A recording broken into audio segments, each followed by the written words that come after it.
네, 안녕하세요. 저는 23-2학기 때 알메리아로 교환을 오게 된 이가원입니다.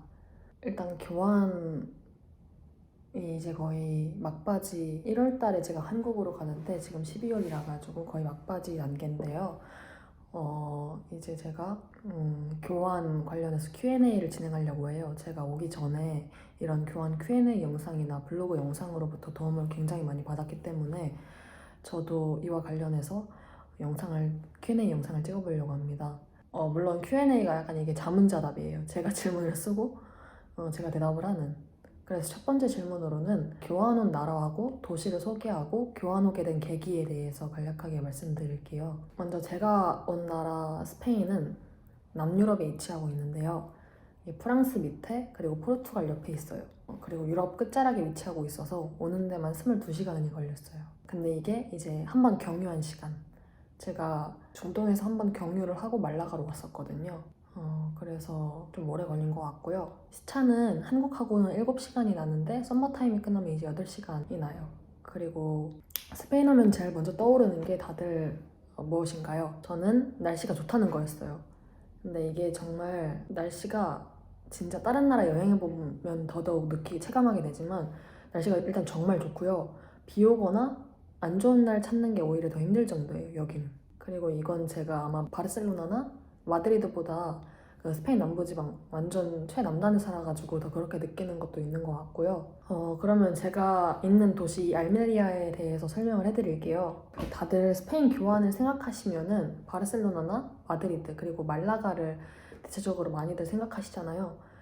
근데 저는 알메리아에서 교환을 하고 있고 저도 여기 전까지 알메리아가 어딘지도 몰랐어요. 그렇게 아무것도 모르는 상태에서 이렇게 무작정 덜컥 신청한 알메리아는 아프리카 모로코까지 배 타고 3시간이 걸리고 마드리드까지 버스로 7시간이 걸리는 그런 동네입니다. 시골이라서 한국에는 지금 같이 살고 있는 4명밖에 없고 대학교 이외에 밖에 나가면 이제 영어를 할 수 있는 사람이 거의 없어요. 그래서 살기 위해서 생존 스페인어를 자연스럽게 체득하시고 저도 인강을 들으려고 했던 것 같아요. 스페인어 인강을. 그래도 알메리아 대학교 학생들은 대체적으로 영어를 다 잘하니까 영어 사용하고 싶으시다 그러면 하루 종일 대학교에 계시면 돼요.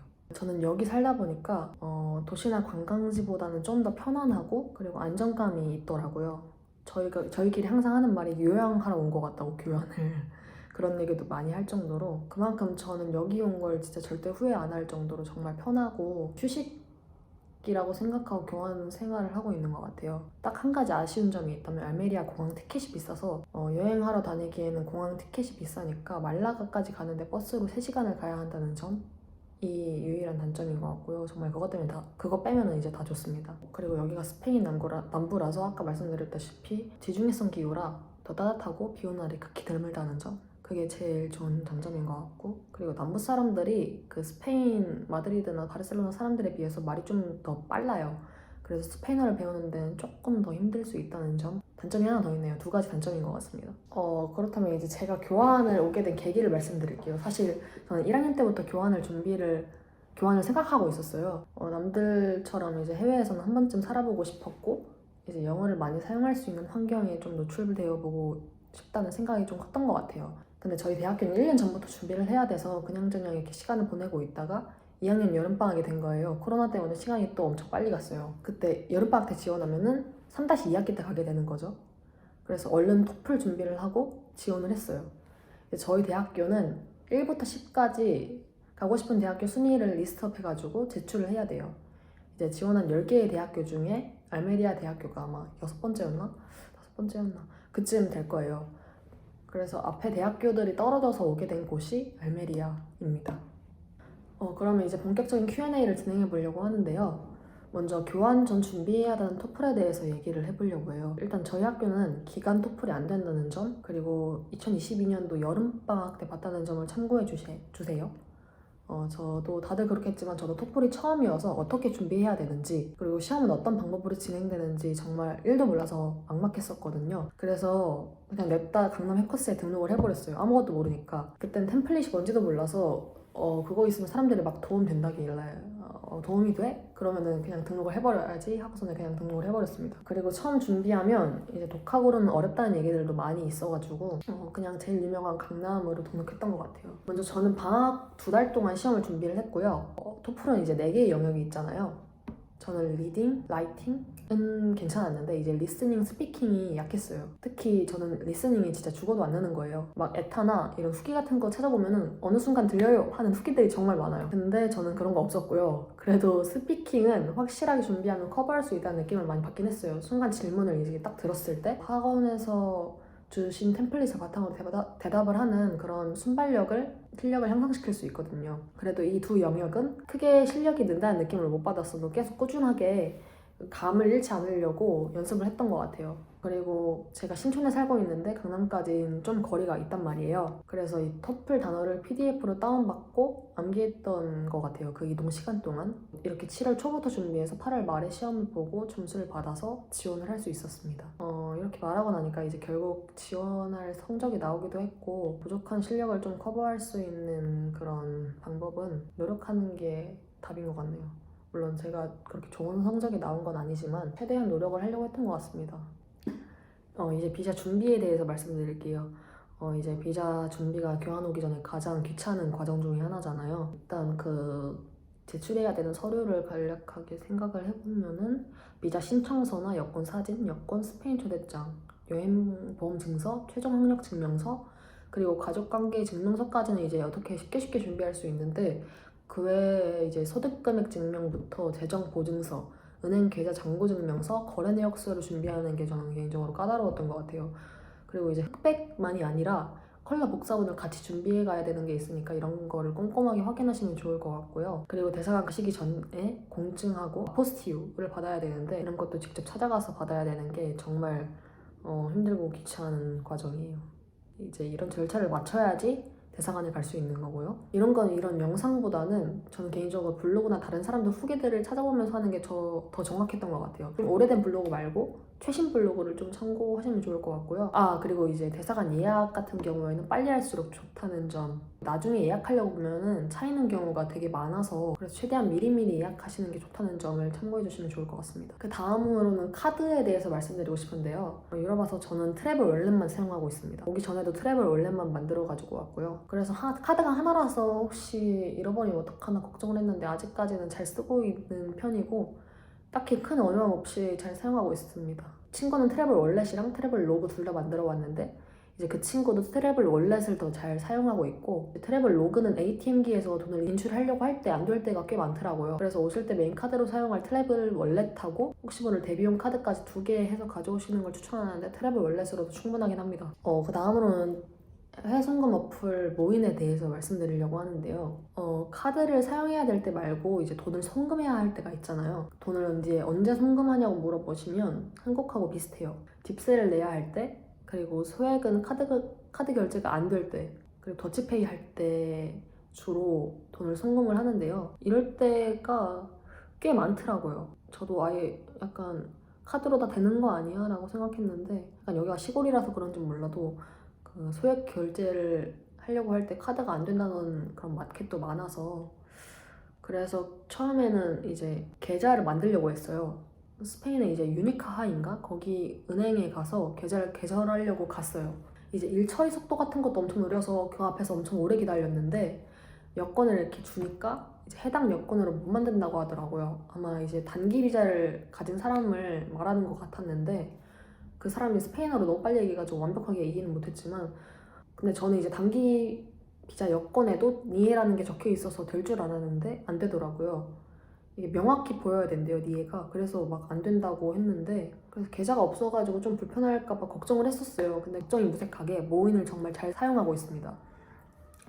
타 은행 어플에 비해서 이제 송금 속도가 월등히 빠르고 수수료 할인을 받을 수도 있다는 게 너무 좋은 점인 것 같고요. 이제 계좌 만들려고 너무 힘 빼지 마시고 모인 다운받으시면 된다는 거를 얘기를 드리고 싶고요. 이제 제가 송금하는 방법을 지금부터 상세하게 알려드릴게요. 먼저 이제 송금하기 전에 유학생 인증을 받으신 후에 송금을 하세요. 첫 번째로는 보내는 금액을 입력해 주시면 됩니다.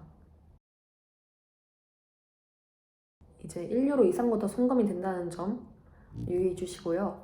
이제 어떠한 통화라도는 입력이 가능합니다.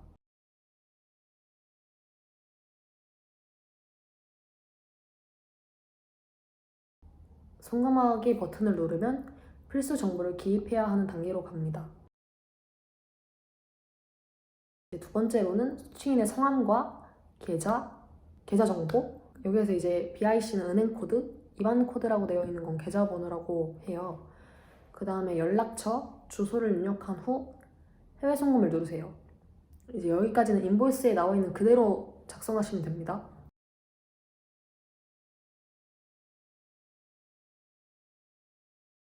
이제 다음 단계론 최종 화면에 뜨는 가상 계좌번호에 신청한 시간 기준 1시간 이내에 원화를 보내야지 이제 송금이 진행됩니다.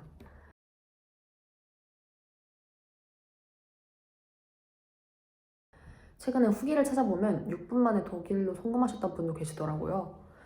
이제 송금 과정부터 결과까지 정말 간단하고 깔끔하기 때문에 사실 모인이 송금할 때 제일 편하고 좋으니까 모인만 믿고 오셔도 된다는 점을 말씀해드리고 싶습니다. 다음으로는 교환 생활 Q&A를 진행해 보려고 합니다. 먼저 저는 집을 구해야 했어요. 이제 대학교 기숙사가 있긴 했는데 너무 비싸가지고 집을 구하려고 했고, 근데 이제 저희 학교에서 알메리아에 파견받은 학생이 저 혼자라서 외국인이랑 살거나 한국인을 찾아서 같이 살거나 두 가지 선택지 중에 하나를 선택해야 됐어요. 근데 저는 이제 한국인이랑 살기를 선택했고, 스페인 짱이라는 네이버 카페에서 같이 살 한국인 3명을 구했습니다. 그리고 스페인 도착 전에 이델리스타라는 앱으로 집을 찾아보고 괜찮은 집을 이제 킵해놨어요. 그리고 스페인에 도착해서 킵해놓은 집 중에 아직까지 안 팔린 집을 직접 이렇게 일일이 찾아다녀서 집 상태도 확인하고 가격도 물어보고 했던 것 같아요. 이제 연락해본 집은 진짜 거의 20-30개는 되는 것 같고요. 찾아다닌 집은 한 6개에서 7개 정도인 것 같아요. 이제 6개월만 계약하려고 하는 집주인이 없어가지고 기강 전까지 마음 정말 졸이고 있다가 결국 지금 살고 있는 집에서 연락을 받았습니다. 가격은 와이파이, 방세, 전기세, 수도세 포함해서 50만 원 정도 하는 것 같고요. 계약은 이제 부동산을 끼고 해서 수수료가 붙었어요. 수수료는 이제 150유로 정도였고요. 그리고 보증금을 못 돌려받는다는 그런 후기들이 꽤 많이 보여서 걱정을 했는데 계약서에 그거를 확실하게 명시해 놓긴 했습니다. 보증금은 300유로였는데 돌려받을 수 있겠죠? 못 돌려받으면 이제 댓글로 이렇게 못 돌려받았다고 적어놓겠습니다. 이제 다음으로는 유심. 저는 오렌지 유심을 사용하고 있는데요. 여기 알메리아에는 보다폰이랑 오렌지 매장이 많아서 그냥 매장에 들어가시고 원하는 요금제를 말하시면 유심을 줘요. 필요한 건 이제 현금하고 여권 정도? 저는 이제 100기가에 20유로짜리를 사용하고 있습니다. 다음에는 ESN에 대해서 말씀드릴 건데요. ESN 에라스머스 스튜던트 네트워크라고 교환학생들 간의 친목을 도모할 수 있는 프로그램을 즐길 수 있는 그런 동아리 느낌이에요. 저는 이제 처음에 20유로 정도 비용을 지불하고 카드를 만들면 이제 다양한 프로그램들을 즐기면서 외국인 교환학생들하고 쉽게 친해질 수 있습니다. 이제 다음으로는 수업 방식에 대해서 말씀을 드리려고 합니다. 저는 외국이어서 확실히 팀플이 많다 이런 느낌은 전혀 없었어요. 오히려 한국이 더 많은 것 같기도 하고, 근데 이제 발표를 훨씬 많이 하긴 하더라고요. 좀 더 참여적인 수업이랄까? 거의 뭐 교수님들하고 싸우는 것 같은 느낌을 받을 때도 있었어요, 개인적으로. 이제 팀플을 하면 외국 친구들하고 얘기할 기회가 많긴 한데, 제가 친해진 친구는 결국 한국에 관심을 많이 가지는 친구들하고 친해지게 되더라고요. 한 친구는 제가 버스에서 멍 때리고 있는데 제가 한국어로 친구하고 얘기하는 걸 듣고 다가와서 스페인어하고 한국어 언어 교환을 하자고 먼저 제안을 해줬어요. 그렇게 일주일에 3번 정도를 만나서 아직까지 언어 교환을 하고 있고요. 근데 이제 이게 언어 교환을 명목으로 한 뭐 영어로 떠들기 느낌이긴 한데 그래도 재미있습니다. 그리고 다음으로는 석회수에 대해서 말해보려고 하는데요. 유럽 석회수가 정말 악명이 높아서 제가 아토피하고 비슷한 피부 질환을 가지고 있기 때문에 좀 걱정을 많이 했거든요. 결과론적으로는 한국보다 피부가 안 좋아지고 머리가 건조해지긴 했어요. 근데 이제 초기에는 이걸 몰랐어요. 모르고 있다가 3달 정도 있으니까 이게 피부 반응이 올라오는 것 같더라고요. 저는 필터를 사용하고 있음에도 불구하고 이렇게 반응이 올라오는 거 보니까 안 좋긴 한 것 같고, 반응이 좀 늦게 올라온 건 그나마 필터 덕분이 아닐까 싶긴 해요. 식수로는 베조야라는 스페인에서 유명한 브랜드 물을 마시고 있어요. 이제 이게 딱히 물맛이 다르진 않은 것 같아요. 그리고 이 브랜드가 석회수가 없다길래 사 먹고 있는 중이기도 합니다. 다만 요리할 때 물을 끓이거나 국을 먹을 때는 저 수돗물을 사용하고 있는데 이것도 관리할 분들은 사 먹는 물을 사용하시는 게 좋을 것 같아요. 저는 그냥 귀찮아서 수돗물 먹고 있는데 이것 때문에 올라왔나 싶기도 하고. 이제 다음으로는 아플 때 대처하는 방법에 대해서 말씀드릴게요. 저는 스위스에 있을 때 그 트로티 바이크를 타다가 튕겨 날아가서 이제 턱하고 무릎하고 팔 같은 데가 다 까졌었는데요. 당시에는 이제 병원을 가야 하나 막 걱정했는데 상태가 좀 호전돼가지고 약만 샀어요. 스위스가 이제 물가 비싸기로 좀 악명이 높잖아요. 약값도 이제 예상이 가시죠. 엄청 비쌌습니다. 약을 가져왔는데 당시엔 여행 중이라 살 수밖에 없는 상황이었었고요. 그래서 여행 다닐 때 스위스나 영국같이 물가가 비싼 나라를 가실 때는 혹시 모를 상황을 대비해서 연고 같은 기본적인 약은 가지고 가시는 게 좋을 것 같기도 해요. 그리고 제가 약을 정말 잘 안 먹는 편인데도 이상하게 여기 오니까 갑자기 막 감기가 너무 잘 걸리는 거예요. 이런 저도 타이레놀을 좀 꽤나 자주 먹게 됐으니까 좀 타이레놀 같은 경우 많이 챙겨오시면 좋을 것 같고, 약은 한국 약이 짱입니다. 한국 약이 좀 잘 들고 잘 받는 것 같아요. 다음으로 이제 식비 관련 물가에 대해서 얘기해 볼게요. 먼저 한국하고 비슷하게 해먹는 것하고 사먹는 비용 사이에 그 갭이 좀 많이 커요. 근데 이 차이가 한국보다 훨씬 더 큰 것 같긴 해요. 근데 아무래도 유럽은 채소나 과일 이런 원재료 가격이 훨씬 저렴해서 이 차이가 좀 많이 나는 것 같은데요. 그래서 저도 거의 뭐 맨날 해먹고 있습니다. 저희끼리 항상 얘기해요. 가서 이제 토플이나 이런 걸 토익 같은 걸 볼 게 아니라 한식조리사 자격증을 따야 되는 거 아닌지 그런 얘기도 많이 하고, 그리고 교환 생활을 하면서 제일 재밌는 것 중에 하나가 마트를 구경하는 건데요. 제가 사는 곳 위주에는 리들이나 알디, 까르푸, 메르카도나와 같은 주요 마트가 다 있어요. 저는 주로 까르푸하고 메르카도나를 주로 이용을 하고 있고, 각 마트마다 어떤 재료들이 좋은지는 차이가 좀 있습니다. 근데 아무래도 신선도는 메르카도나가 더 좋긴 한데 까르푸가 이제 엄청 큰 매장이다 보니까 종류는 더 다양한 것 같아요. 저는 항상 예시를 들 때 메르카도나는 농협 같고 까르푸는 대형 이마트보단 질 안 좋은 마트 같다 라는 얘기를 항상 하는데, 그렇게 얘기하시면 이해를 잘 하시더라고요. 그리고 아직까지 장을 보러 가면 1시간 뚝딱이에요. 시간이 정말 빨리 가고 재밌고 항상 볼 때마다 새로워요. 추가적으로 이제 가져오면 좋은 물품하고 가져오지 않아도 되는 물품에 대해서 말씀을 드리려고 하는데요. 먼저 밥솥, 전기장판 이런 건 필요 없어요. 특히나 밥솥은 그냥 냄비밥 해 먹어도 되거든요. 저 냄비밥 이제 되게 잘하고 애들도 친구들하고 언니들도 되게 잘하고 냄비밥이 그리고 더 맛있는 것 같기도 해요. 그리고 전기장판은 지금이 12월 기준으로 바닥이 조금 차가워져서 그렇긴 하지만 이것도 굳이? 싶습니다. 이제 가져오면 좋은 물품은 의외로 한국 기념품인 것 같아요. 은근히 한국에 관심 있는 애들이 꽤 많아요. 여기 K-드라마나 K-팝을 좋아하는 애들이 많아서 약과나 한국 화장품 같은 거 주면 되게 좋아하더라고요. 저는 근데 약과를 가져오고 2주 만에 제가 다 먹긴 했습니다. 이런 걸 좀 유의하시고 많이 가져오세요. 그리고 아까 말한 것처럼 타이레놀 챙겨오시고요. 여기 이거 제일 중요한 것 중에 하나가 수건은 좀 많이 챙겨오시면 좋을 것 같아요. 유럽이 수건이 진짜 비싸요. 이게 유럽이 의외로 한국보다 비싼 게 몇 개가 있는데 그중 하나가 수건이거든요. 그래서 수건을 많이 챙겨오시면 좋을 것 같고, 수건 한 장이 5유로였나 6유로였나 했던 것 같아요.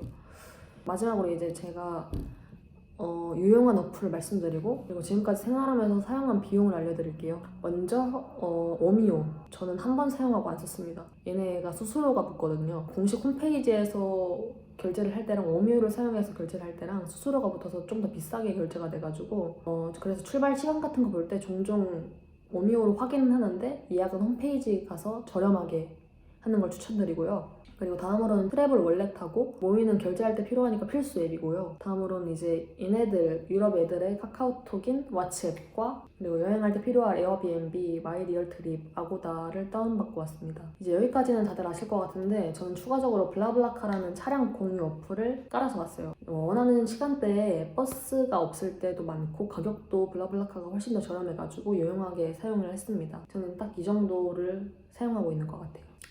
마지막으로 저는 가계부를 진짜 꼼꼼하게 작성하고 있는데요.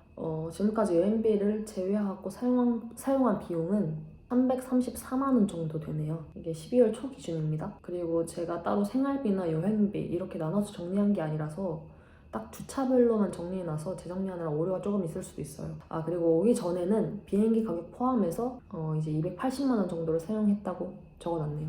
다음 파트로는 여행입니다. 먼저 저는 지금까지 해외여행지로 스위스, 독일, 이탈리아, 영국, 프랑스를 다녀왔고요. 스페인 내에서는 네르하, 그라나다, 바르셀로나를 갔다 왔습니다. 이제 한국 돌아가기까지 2달 정도가 남았기 때문에 학기가 끝나고 좀 더 많이 돌아다닐 예정이고요. 먼저 저는 혼자 다닌 여행도 있고 친구랑 같이 다닌 여행도 있는데 이거 모두 자유여행으로서 저희가 다 준비하고 1부터 10까지 다 준비해서 구체적으로 플랜을 짜서 갔던 것 같아요. 이제 자유여행의 장점이라고 하면은 정말 가고 싶은 곳을 마음껏 갈 수 있고 정말 여행의 분위기가 양껏 난다는 점인데, 단점은 계획 세우는 게 정말 귀찮다는 점. 초반에는 이제 계획 세우는 것도 정말 즐거웠거든요. 저희도 스위스 여행 갈 때만 해도 정말 즐겁게 계획을 세웠었는데 이게 반복되다 보니까 좀 일이 되고, 저희가 이제 항상 그래서 하는 말이 누가 계획 앞에다가 갖다 놔줬으면 좋겠다고. 저는 이제 그리고 보통 목요일 오전 수업, 금요일 공강을 만들어 놓고서는 목요일 수업 끝나자마자 출발해서 목, 금, 토, 일 이렇게 여행을 갔던 것 같고요. 이게 한 3박 4일이니까 부족한 듯이 충분한 느낌? 보통 4일 여행할 때쯤에 좀 지치거든요. 그래서 어떻게 보면 충분한 것 같기도 하고요. 그리고 지금까지 나라별로 지출한 돈을 말씀드릴게요. 물론 이게 자고 온 일수 차이도 있겠지만 평균적으로 4일이라고 봐주시면 될 것 같고요. 스위스가 이제 740유로, 베를린 570유로, 영국 450유로, 로마 410유로, 파리 400유로, 바르셀로나 460유로 정도를 지불했어요. 그리고 이제 혼자 다닌 여행지는 런던입니다. 런던이 이제 다른 나라에 비해서 조금이나마 안전해 보여서 런던을 선택했는데 결과적으로는 이게 정말 좋았던 선택이었던 것 같고요. 교통이나 의사소통이 잘 되는 나라잖아요, 다른 나라에 비해서. 그리고 맛있는 음식이 많이 없기로 유명한 나라가 또 영국이기도 하고요. 그래서 유명한 식당에 가서 다양한 음식들을 많이 못 먹는다는 게 이제 혼자 여행하는 것의 단점인데 후회가 되진 않았던 것 같아요. 그래서 그런지, 음식이 맛없어서 그런지. 그리고 저는 영국에서는 유명하다는 빵을 더 많이 먹었던 것 같아요. 빵이 아무래도 혼자 먹기가 더 좋잖아요. 근데 이제 혼여행의 한 가지 단점이라기보다 아쉬운 점 같은 경우에는 4일차 때 좀 말하고 싶다는 것과, 그리고 음식을 시킬 때 다양한 종류로 못 시키는 점인데 이건 영국에선 좀 예외인 것 같아요. 그리고 독일에서도 친구하고 여행을 다니면서 하루 정도는 혼자 여행을 해보자 해서 혼자 따로 다녔는데 독일도 영국하고 모두가 살짝 비슷하다고 느꼈어요. 이제 에펠탑이나 콜로세움 같은 유명한 건축물이 없어도 잔잔하게 돌아다닐 곳이 많은 느낌이었던 것 같아서 독일하고 런던을 혼여행지로 추천을 합니다. 그리고 로마는 일본인 친구하고 같이 여행을 갔었는데요. 수업 시간에 이렇게 여행을 어디 다닐 거다 얘기를 하다 보니까 같이 여행 가자는 얘기가 이렇게 나오게 됐고, 이제 혼여행으로는 조금 위험할 수 있다라는 생각이 든 로마를 같이 가기로 했어요. 이렇게 여행을 다녀와 보니까 느낀 건데, 교환 생활을 하면서 외국인 친구하고 한 번 정도는 여행을 같이 가도 좋겠다라는 생각을 했던 것 같아요. 그래서 정말 추천을 합니다. 소중한 경험이고 기억이 가장 많이 남는 것 같기도 하네요.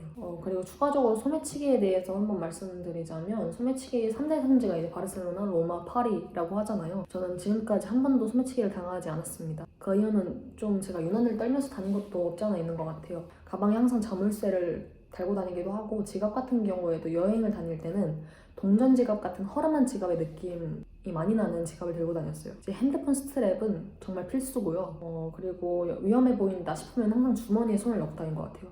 그리고 소소한 팁이라면 지하철 탈 때 끝과 끝 부분에 소매치기가 많이 있다고 해요. 그래서 어떤 가이드 분께서 가운데에 타라고 하더라고요. 이 양 끝에 많으니까 급하게 타는 라인이다 보니까 끝쪽이. 그래서 중간에 타는 걸 추천드린다고 하고요. 근데 사실 방심하지만 않으면 소매치기 안 당하고 좀 행복하게 여행 다닐 수 있지 않을까 싶습니다. 네, 다음으로는 이제 교환을 하면서 느낀 점과 향후 계획에 대해서 말씀을 드리려고 해요. 먼저 교환을 오기 전부터 주변 지인분들이 이제 교환이 대학생활의 꽃이라는 분들도 계셨고, 과장을 좀 해서 말하면 대학생활 중에 가장 기억에 남는다, 충분히 즐기다 와라 라는 얘기를 많이 들었었어요. 그래서 기대가 엄청 큰 만큼에 혹여나 이제 많이 실망하지 않을까 걱정도 많이 됐었는데, 저는 절대 후회 안 하고 이제 정말 이제 돌아가기 싫을 정도로 교환 생활이 너무 좋습니다. 좋다는 게 이제 이게 너무 추상적이기도 한데, 전반적으로 말씀드리면 한국에서 이제 조급해하고 스트레스 받던 게 이제 눈앞에 안 보이니까 잡생각이 사라졌어요, 일단. 그리고 여행을 다닐수록 한국이라는 나라가 이렇게 코딱지만 얼마나 좁고 내가 여기서 뭘 하려고 이렇게 급급하게 조급하게 살아왔나 라는 생각이 들더라고요. 정말 여기서 저만의 템포 같은 걸 잡고 앞으로에 대한 계획들 같은 것도 좀 더 선명하게 그려진 것 같고요. 주변인들에 대해서, 제 친구들이나 가족들에 대해서 생각해볼 시간도 많이 가졌던 것 같아요. 그래서 저는 교환 이후에 좀 더 외국 생활을 해보려고 합니다. 그래서 캐나다, 호주 워킹홀리데이를 생각 중에 있고요. 얼마 전에 그저께 그 캐나다 워킹홀리데이를 신청을 했습니다. 가서 이제 좀 더 장기간 동안 외국 생활을 해보고 지금보다는 좀 더 실전에 부딪힐 수 있는 영어를 사용해보고 싶은 마음이 컸어요. 그리고 할 수 있다면 저의 전공하고 관련된 직종에서 일해보고 싶은 마음이 커서 지금 인디드나 링크드인이나 관련 직업 사이트에서 많은 직업에 대해서 알아보고 있습니다. 마지막으로 이제 교환을 추천하는 이유에 대해서 간략하게 말씀드릴게요. 이제 교환을 추천하는 가장 큰 이유는 다른 분들의 그런 이유하고 비슷한 느낌이지 않을까 싶은데, 세상을 보는 시야가 조금 더 넓어지고 본인이 어떤 사람인지에 대해서 조금 더 알게 되는 시간을 가질 수 있는 것 같아요. 그리고 바쁘디 바쁜 이런 대학 생활에서 한 템포 조금 쉬어가는 타임을 가질 수 있어서 교환 생활을 정말 추천드립니다. 그래서 교환을 좀 고민 중이시다 싶으면 정말 강추합니다. 후회를 안 하실 거예요, 정말로. 이상 교환학생 Q&A를 마치겠습니다. 감사합니다.